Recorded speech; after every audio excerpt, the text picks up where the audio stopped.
ज़िंदगी में 3 अहम डिफ़िकल्ट एग्ज़ाम मैंने पास किए हैं जो आज की तारीख में भी बहुत मायने रखते हैं। डिफ़िकल्ट एग्ज़ाम्स के एंट्रेंसेस पास करके मुझे ये फीलिंग आती है कि अगर आदमी फोकस्ड है, अगर आदमी माइंड को अप्लाई करता है और एडिक्वेट हार्ड वर्क करता है उसके लिए, तो he can achieve anything.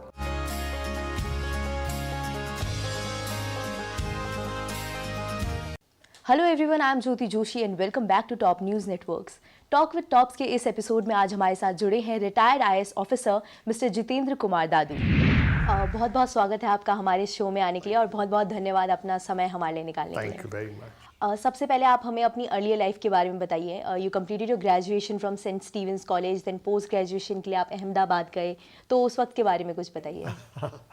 Long back, 1975, I joined St. Stephen's College after completing my schooling from St. Columba's School, Delhi.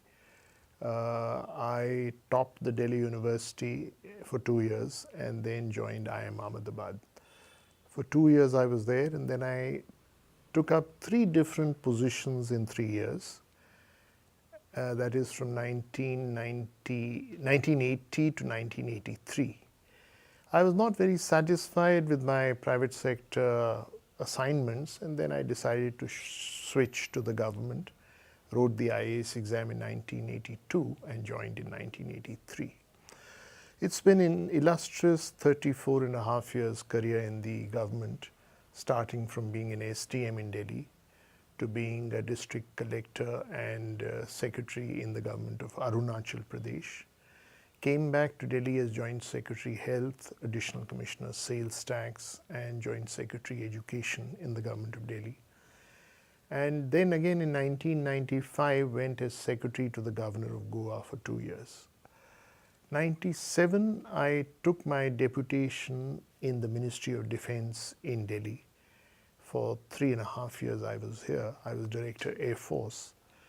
And then the government decided to post me as Counselor Coordination in the Indian Embassy in Moscow to act as an interface between the government of India and the government of Russia. So I was there till about 2004 when I came back and became Development Commissioner, Daman, Diu and Dadar Nagar Haveli. It's a union territory. From there I moved as Development Commissioner of Goa and also was the Acting Chief Secretary of Goa. 2006 I came back to Delhi as Principal Secretary Environment for 3 years. Did a lot of work on air, water and sound pollution and waste management. And then 2009 again I went to the Lakshadweep Islands as administrator. 2009 to 11 I was there, and 2011 I came back. I was Joint Secretary in the Department of Commerce for 3 years. Then I was promoted as Additional Secretary in the Department of Commerce, Additional Secretary and Financial Advisor for Commerce and Textiles. And the last 12 days of my working career in the government, I retired as Chairman of the Delhi State Civil Supplies Corporation. So if you look at the total work span from 1980 to 2017, it's a full 37 years, 34 and a half in the government and 2.5 in the private sector. Okay. Share some of your childhood memories. You see, I was in St. Columba's School. I remember it was an Irish Brothers school. The discipline was very, very strong. And the Irish Brothers felt that if the child has not to be spoiled, you have to use the rod. So there was daily caning of students for being dirty, for not attending to class or for not doing their homework. It was a very tough, rigorous environment, very disciplined. And even today, St. Columba's School, if you go, you can observe pin drop silence in the classrooms.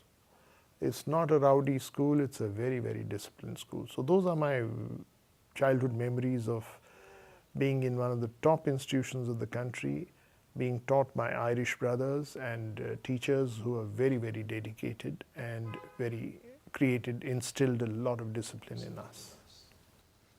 You cleared IAS examination, that civil services examination, and secured 43rd position. Share your experience. You see, I had gone through a very rigorous 2-year postgraduate program in management at IIM Ahmedabad. We had to study in the first year 12 to 16 hours every day. And even in the second year, the effort put in was not less than 8 hours a day. Now, in that kind of a milieu, when you study, then the civil services examination does not appear to be such a big giant as it is made out to be.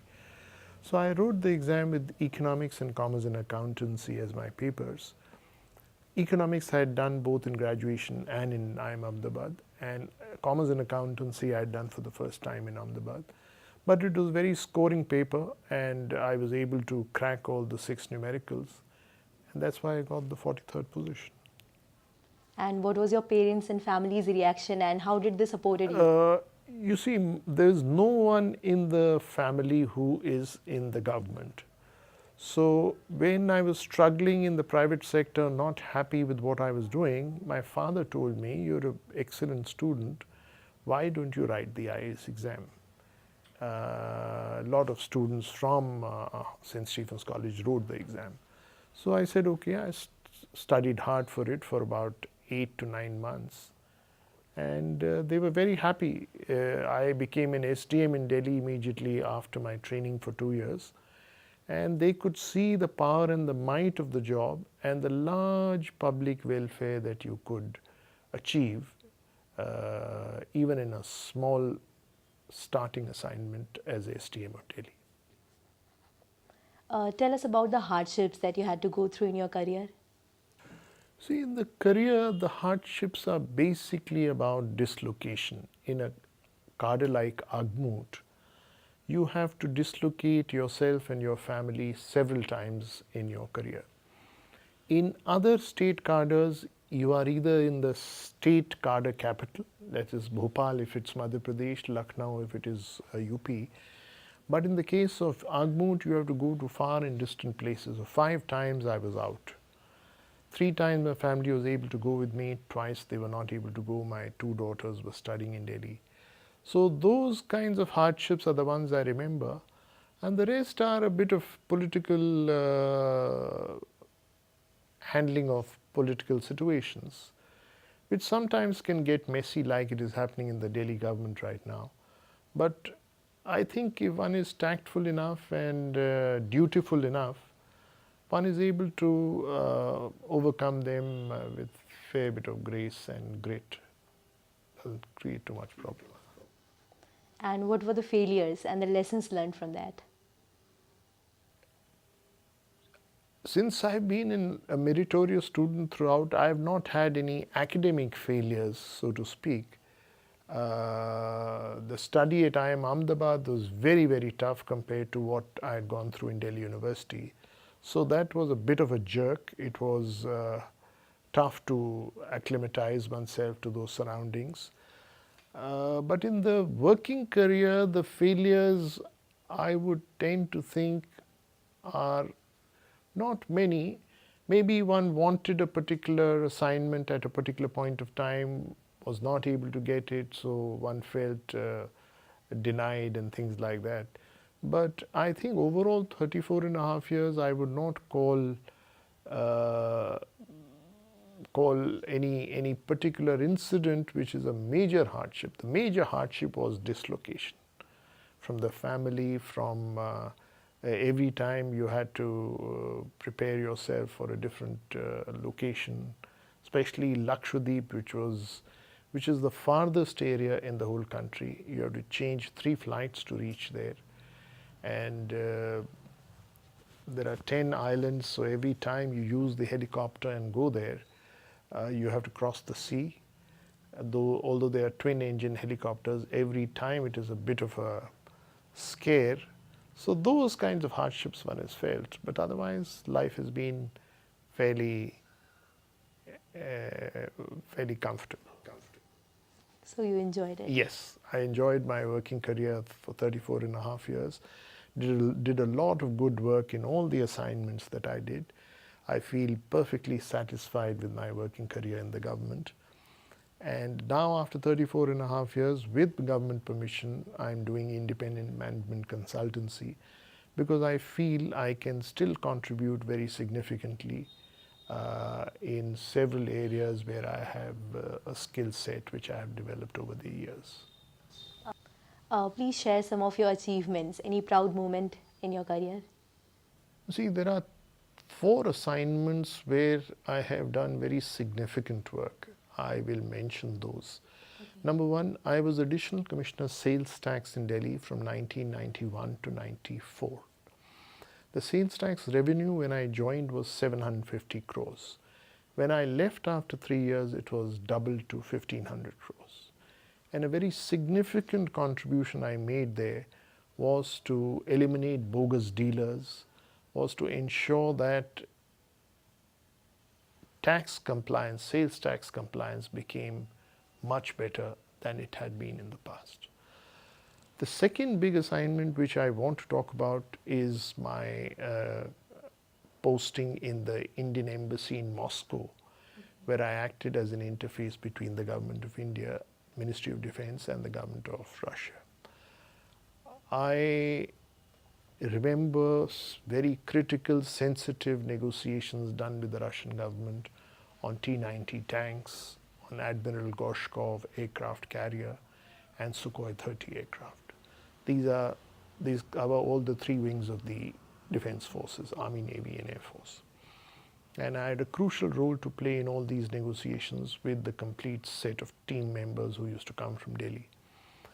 And I used to rub shoulders with the Deputy Defense Minister, the Defense Minister of Russia, and senior defense officials of the Government of Russia. So that was a very, very fulfilling experience. Third assignment I'd like to talk about is my Principal Secretary Environment in the Government of Delhi under Mrs. Sheila Dikshit. She was a very, very good judge of human beings, and she would motivate you to do your best. So the amount of work I've done for the city of Delhi to control air, water, and sound pollution and start efficient and effective waste management practices is very substantial, which is recognized even now, 10 years later. So more than 10 years later now.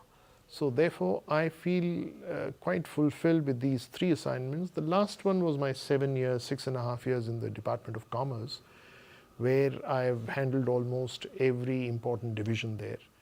And I have a fair and unique bit of ideas about how to improve India's exports, which I practiced when I was there, and I now write about it. I have written a book which should get published in September, carrying many of these ideas. अपनी कुछ और hobbies के बारे में बताइए. How do you unwind yourself? Well, there are 3 ways I try to unwind. Number 1, I do my yoga and walk every day, which is very important for one's health. Secondly, I read a lot even now, although reading as a habit is dwindling.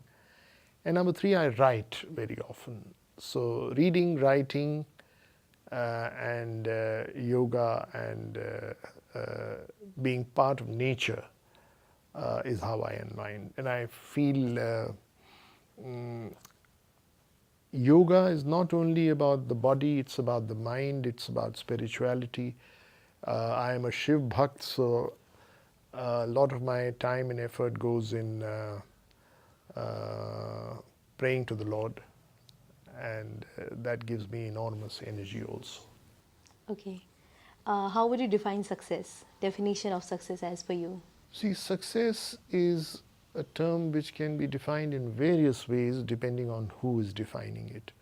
But for me, success is basically intrinsic satisfaction of spending time wisely, constructively, and for public good. I think that is the reason why I left the private sector. I felt I could do a lot more in the government. And I would rate my entire government tenure as very successful, because in every assignment, as I mentioned, I have tried to do enormous work to the extent that in 34 and a half years, I have surrendered almost 2 years of earned leave. So, which means that I have tried to utilize every working day as a constructive, positive contribution to public welfare. At last, a word of advice for the younger generation. There are 3 points of suggestion I would like to give to the youngsters, not as a piece of advice, because youngsters today are technologically and exposure wise very highly smart in what they do. But 3 things I'd like to mention. Number 1, that they need to develop emotional intelligence or emotional strength. Very often they get anxious, they get cut up with defeat or a failure. And therefore, developing emotional strength and intelligence, I think, is first and foremost the most important thing today in this stressful world. The second is development of financial literacy. A lot of people don't understand finance because they think it's very difficult. They are not able to handle their savings very well. They are not able to understand the time value of money. So financial literacy, to my mind, is a very, very important thing.